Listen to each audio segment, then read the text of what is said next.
Without going on any further, it's my honour and privilege as Chairman of the Goldsmith Festival Committee at our 40th event to welcome the Leader of Fianna Fáil, the Minister for Foreign Affairs, the Minister for Defence, the Tanaiste.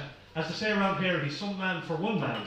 But it's my honour and privilege to call to officially open the Goldsmith Festival, Tanaiste Micheal Martin.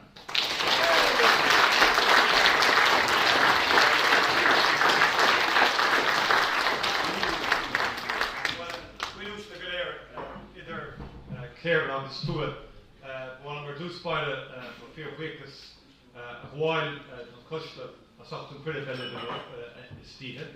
Agus is an óir den scop domsa bheith I láithir an seo chun na féile seo a chuirfiú an teol I go dú.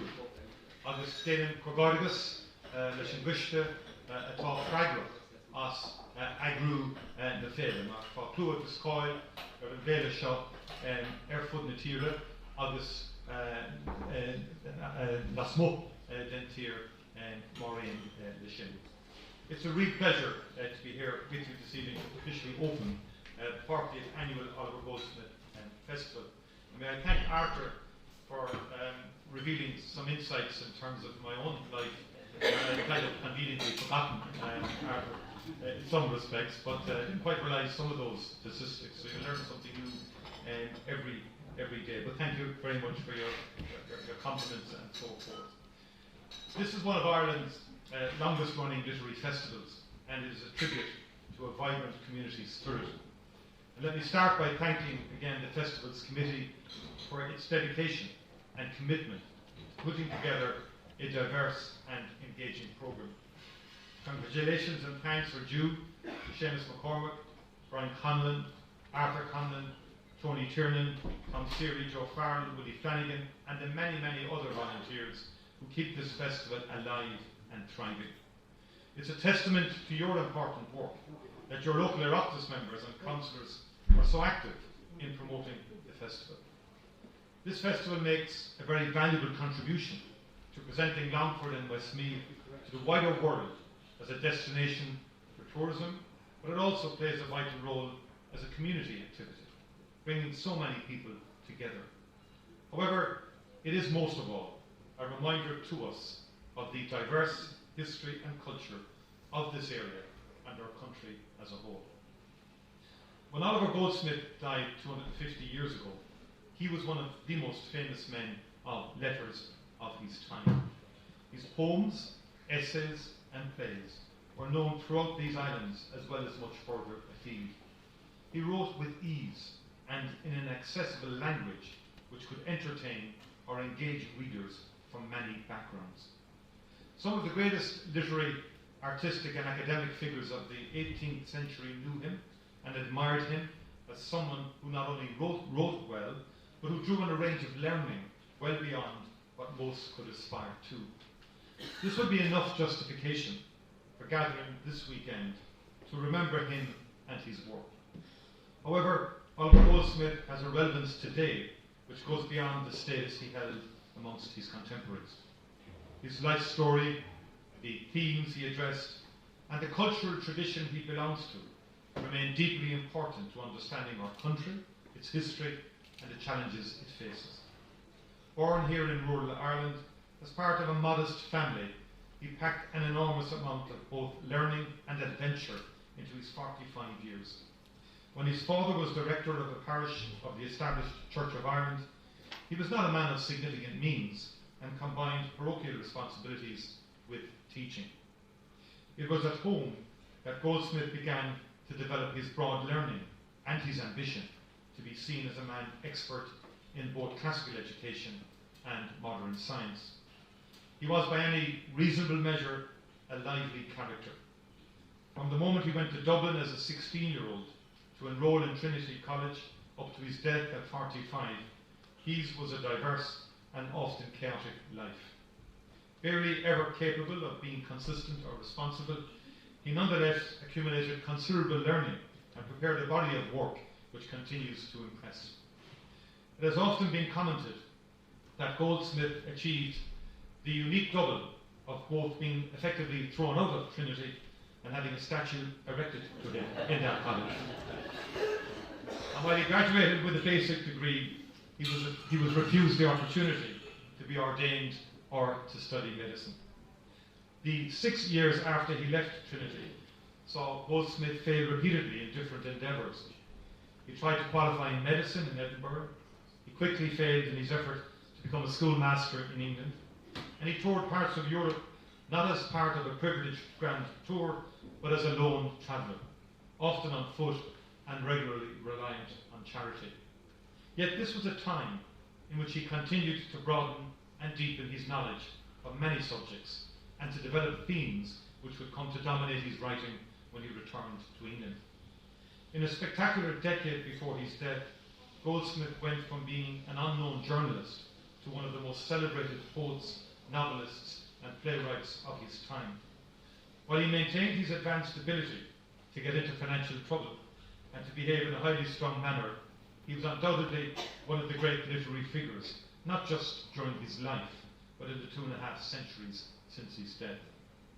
The most important reason for this is because the themes which he wrote about have continued to be deeply relevant and has continued to play an important role in showing the complexity and diversity of our culture. In The Deserted Village, The Vicar of Wakefield, She Stoops to Conquer, ideas are presented which were deeply contemporary but have proven themselves to be timeless. Goldsmith wrote actively about rural life, placing value first and foremost on the idea of a community. He followed a long history of authors regretting the loss of rural livelihoods, but where Goldsmith was original was when he talked of the characters, hopes and emotions of the many different elements of a rural community. When he wrote about A Deserted Village, he called on readers to consider the individual humanity of those who lived, learned, taught and worked in the rural community. He was not talking about an abstract ideal, but a culture as diverse as it was valuable. For Goldsmith, the objective for rural life was not for it to retain everything or to change everything. His work resonated and still resonates because it envisaged rural communities which continued to develop while respecting their traditions. Less appreciated than his role as a poet of rural life is how European Goldsmith was. During his years as a student and then during his travels, he was deeply interested in understanding wider European society and culture. Critically, he saw himself as being part of that society and culture, and saw Ireland and Britain within this European context. His book, An Inquiry into the Present State of Life Learning in Europe, saw him comparing the curriculums and structures of universities throughout Europe and suggesting ways in which they were similar or different. Goldsmith's first successes as a journalist came writing under the pseudonym The Citizen of the World. He was directly inspired by the Enlightenment writings in France. His writing was deeply informed by European ideas and themes. His satires on class attitudes and absurdities amused audiences well beyond these islands. Even though so many of his characters were specific to elements of one society, the situations, language and ideas Goldsmith reflected drew on a much wider canvas. It is hard to avoid thinking of this today, in the middle of a campaign for members of the European Parliament. From the earliest recorded history through to today, Irish culture and identity has always been strengthened when it engages actively and positively with the wider European context. The idea promoted now by far too many that Europe that defines Europe as then, and that our sole challenge is to fight Europe, is historically, socially, and economically wrong and misplaced. No nation, let alone a small one on the edge of a large continent, can expect to succeed and thrive by standing alone. No culture can survive and evolve if it tries to seal itself off. We've seen in our nearest neighbour the enormous damage which can be caused when a country allows negative anti-European voices to to gain influence and power. Another important dimension as to why Oliver Goldsmith remains important for us is that he is a figure who reminds us of the diversity of Irish identity.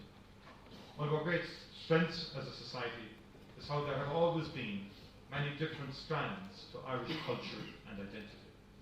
The Protestant community which Goldsmith came from has consistently made unique and positive contributions, both at home and in introducing Ireland to a wider world. The building of a shared future for all on our island is a defining challenge of our time. And absolutely central to this is for us to include different traditions and histories within how we define Irishness. When we look at our history, we have to move beyond looking for a single narrative and single ideal. We must instead challenge ourselves to see the unique Irishness of a much wider range of people. When we look at the Protestant community of Goldsmith's time, we find many groups and individuals dedicated specifically to preserving endangered parts of Irish culture. The protection of Celtic archaeological treasures, the revival of traditional music, the production of the Irish language printed works. These and many other activities were led by the Church of Ireland community. It is interesting that during Goldsmith's wanderings in Europe, he often relied upon Irish monasteries for shelter. He and they saw nothing unusual in the son of the Church of Ireland cleric turning to Catholics for aid at times of need. Both understood that their Irish connection came first. Just as Oscar Wilde would be over a century later, Goldsmith was gently subversive of the society he lived amongst when he left Ireland, and a unique Irish perspective continued to inspire his writing. He never ceased exploiting the ignorance of those who arrogantly thought that they needed to know little of Irish society and learning. It's not hard to imagine that this was one of the reasons why he succeeded in fraudulently acquiring a medical degree from Oxford with the claim that he had learned everything he needed in Ireland. Just as he reminds us that there has never been one fixed Irish identity or one fixed experience of being Irish, Oliver Goldsmith is also a reminder that change and evolution has always been part of our society. He wrote at a time of accelerating change in society, in education, in economics, and in politics. He could see this change taking place before him and anticipated much more to come.